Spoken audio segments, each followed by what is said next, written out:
vetëvendosje LDK, sigurisht që ata do të bisedojnë eventualisht çfarë funksioni mund të ketë nëse propozohet nga vetë LDK-ja dhe nëse është e pranueshme për vetëvendosjen. Mirë, gashi edhe një çështje tjetër, me qenë se po shkojmë drejt fundit të kësaj pjese. Gjatë ditës së djeshme, Artan Bejrami i PDK-s ka kërkuar hetim për votat e diasporës dhe rinumërim të gjitha votave të ardhura nga diaspora. Është klishe faktikisht se gjitha partitë politike që i humbin, edhe kur humbin në mënyrë drastike, do thotë kjo propozimi i tij që kërkesë është fjalë e rëndë. Propozimi i tij është do të thotë shablon. Gjithë ata që i humbin konsiderojnë që dikush ja ka bërë pa drejt. Mirë, po nuk është hera e parë që po humb PDK-ja, në këtë rast, po. Do thotë ata po humbin permanent, po jo vetëm PDK-ja, po humbin gjitha partitë, do thotë që po garojnë në garë, në zgjedhje kur i kemi në raport me lëvizjen vetëvendosjes. Sepse kjo është tash për tash është vullneti i qytetarëve të Kosovës dhe dallimi është shumë i madh.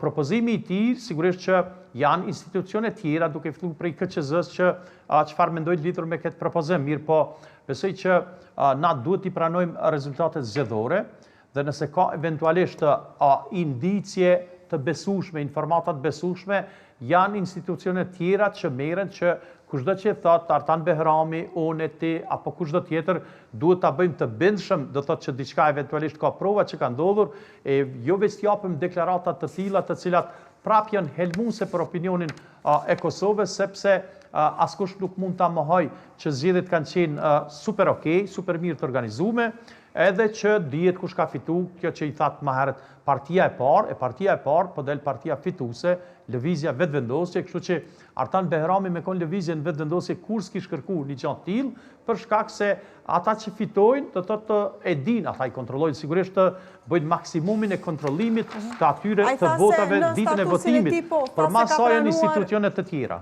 Ka pranuar fotografi të zarfave të hapur dhe dëshmi të tjera të cilat flasin për manipulim të votës. Kështu e tha në... E qartë, po kërkush nuk pja mohon ato, unë besoj që kështu u përgjigja, që a janë institucionet përkatëse kompetente ku ky mundet mi dërgu.